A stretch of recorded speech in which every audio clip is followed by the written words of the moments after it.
प्रणाम मित्रों, काव्य रचना में आप सभी का स्वागत करता हूं और मैं हूं धर्मेंद्र वर्मा। और हमारे बगल में जो बैठे हैं वो साहित्य के वो धरोहर हैं जो इतिहास के पन्नों में कहीं ना कहीं, मुझे लगता है इतिहास के पन्नों में उनका नाम जरूर शुमार होगा।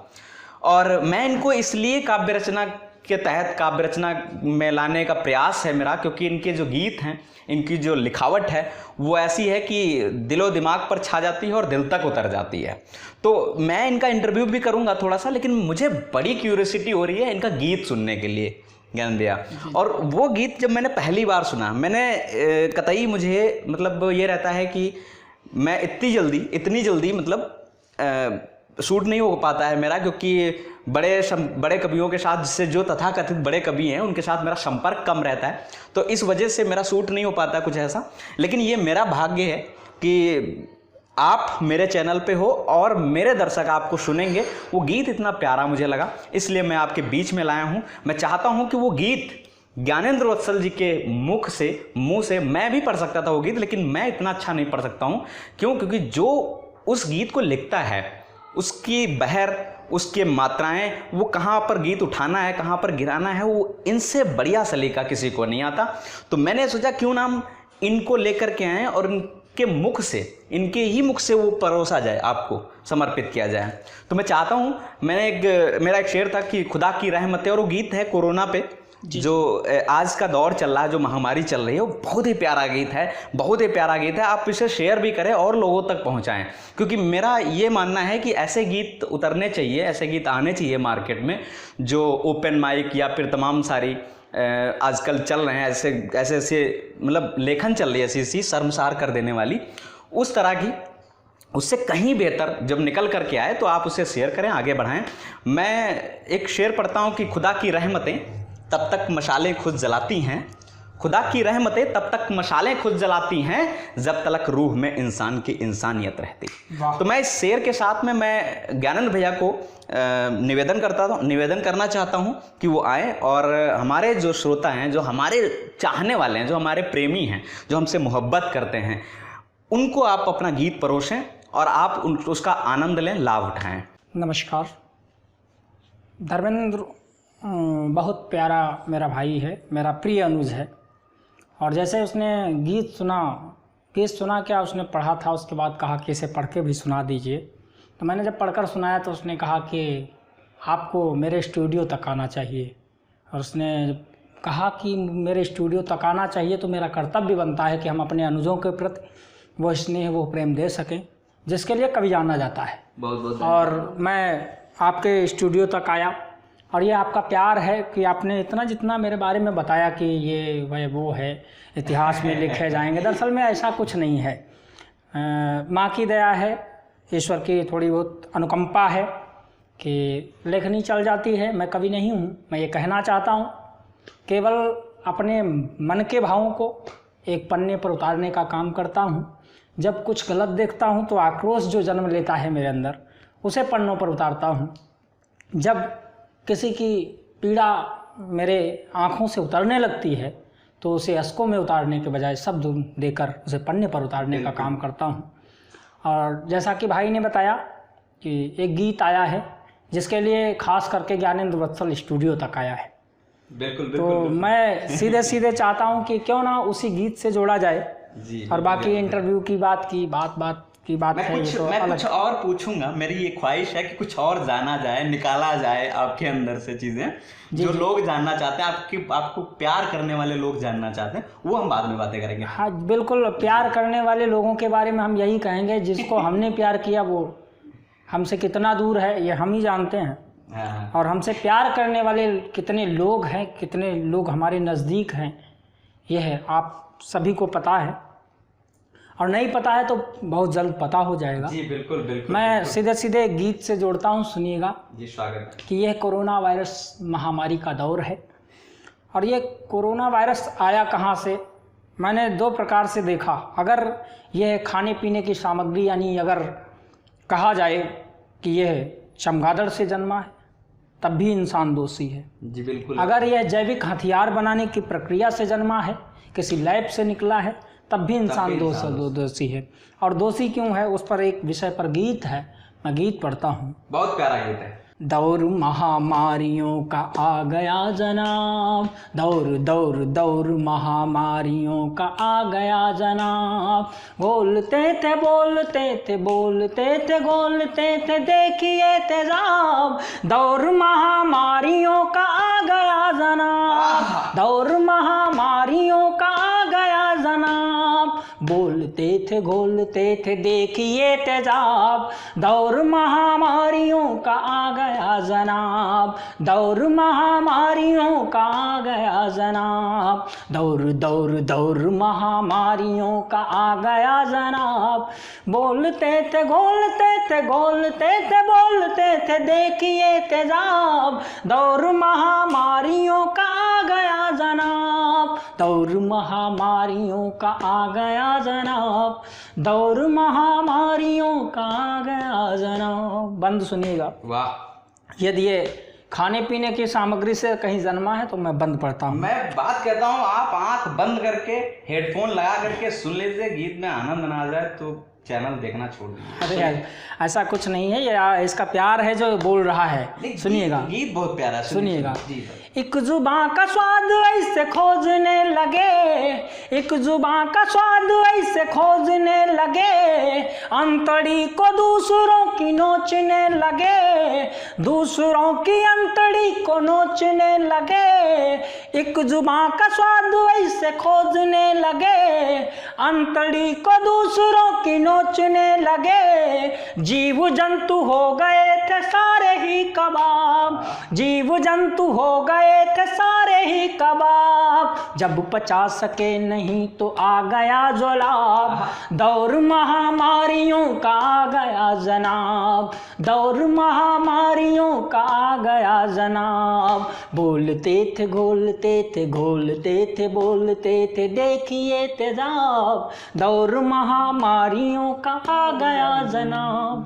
अगर ये कृत्रिम उपकरण बनाने की विधि से जन्मा है तो मैं एक बंद और पढ़ता हूँ। जी बिल्कुल, एक साजिश भी हो सकती है। हाँ बिल्कुल, कि चाइना की साजिश हो सकती है या फिर किसी देश की। बिल्कुल। स्वागत है। सुनिएगा। हो गई मतांध जब से आस था प्रिय, हो गई मदांध जब से आस था प्रिय, सृष्टि पर विजय की एक लालसा लिए।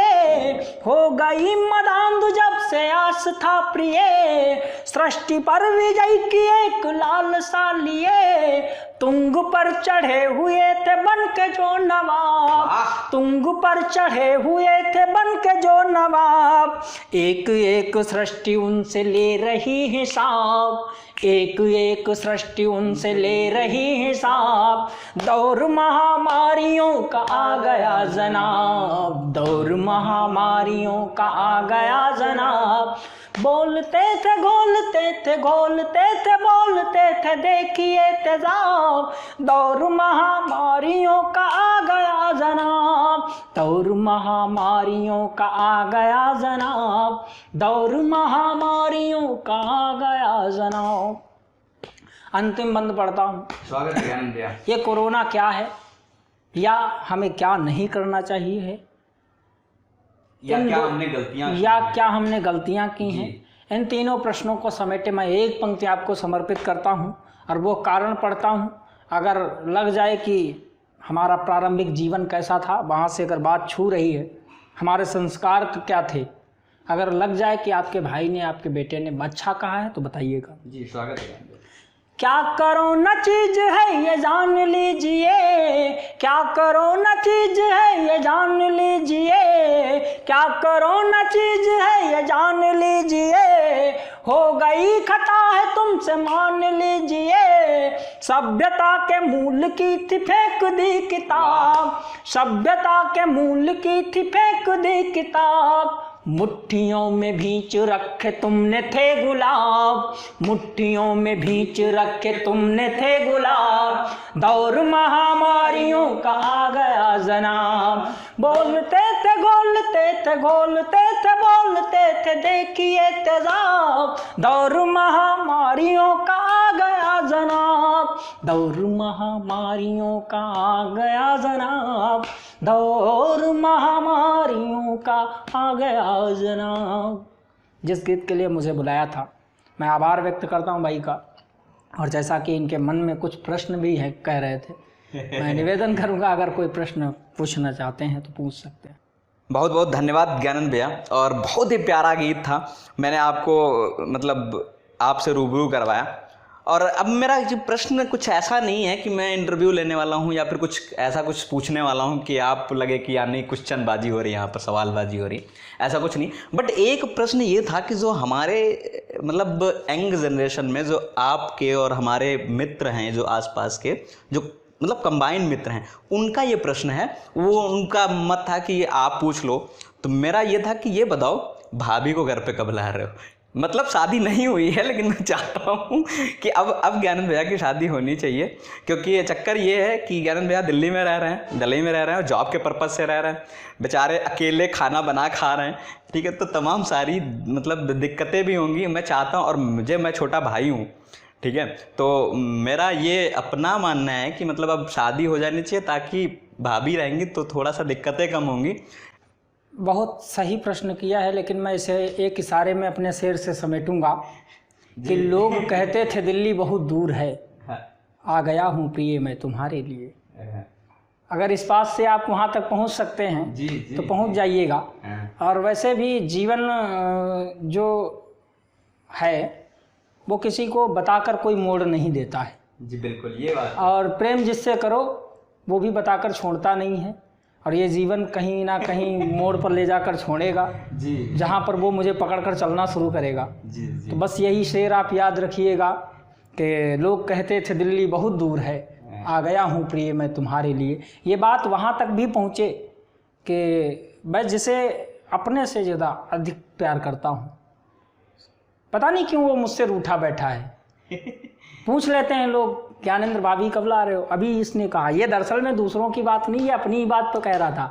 केवल दूसरों का नाम इसलिए ले रहा था ताकि हम इसको बाद में डांटे ना। और ये कैमरे के सामने है, कैमरे के सामने वैसे भी बात को घुमा के रखा जाता है। और ये कवि भी है, और साथ में इंजीनियरिंग इसने की है। तो इंजीनियरिंग जो करने वाले लड़के होते हैं वो किस तरह से घुमा के पेंच फंसाते हैं ये आप सभी लोग जानते हैं, और आप लोग चैनल पे हमेशा इसको देखते रहते होंगे। बहुत सारी खुराफातें भी इसने की हैं, लेकिन ये अलग बात है कि जो खुराफात करता है वही जाकर दिल का डॉक्टर बनता है। और ये अलग बात है कि इसने इंजीनियरिंग की थी, और इंजीनियरिंग में पता नहीं क्या हुआ कि मतलब जो मशीनों से खेलता हो उसे जब प्रेम हो जाता है तब वो अद्भुत प्रेम होता है। तब वो जाकर लिखता है कि लड़कियों के संग घूमना, पता नहीं क्या क्या मतलब सुनने में आता है, और बहुत अच्छा लेखन भी करता है। और इस बात को मैं यहीं पर कहूँगा कि बहुत बहुत धन्यवाद। आगे आने वाली जो भी भाभी होंगी जी, उनको ढूंढने की जिम्मेदारी भी इन्हीं को दे दी जाए, क्योंकि अपन कहाँ तक ढूंढेंगे, अपन तो दिल्ली में इधर उधर रहेंगे। भाई साहब जिसके लिए गया हूँ वो मुझे ढूंढने ना आई आज तक, तो मैं उसको कहाँ तक ढूंढने जाऊँगा। तो मैं निवेदन करूँगा इन बातों को यहीं पर गोल मोल कर दिया जाए और छोड़ दिया जाए। वैसे तो मैं बहुत कुछ बोल सकता हूँ, क्योंकि ये जानता है कि इसीलिए इसने छेड़खानी की थी, लेकिन ऐसा कुछ भी नहीं है हमारे जीवन में। अभी तक कोई नहीं आया है, या कब आएगा इसके बारे में हम कुछ नहीं कह सकते। जो आया मैंने उसको अपनी गीत समर्पित किए हैं, उसको अपने कविताएं समर्पित किए हैं, उसको मन के भाव समर्पित किए हैं। और शायद आज के समय में जो भी लिख रहा हूँ मैं उसी के लिए लिख रहा हूँ, और हमेशा आजीवन उसी के लिए लिखने के लिए ठान रखा है। अगर वो ना जीवन में आई तो शायद अपन के जीवन की कोई भूमिका ना होगी। क्या बात।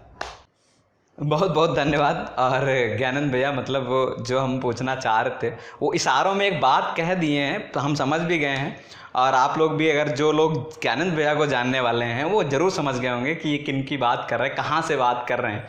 तो आई थिंक ऐसी बात मत करो।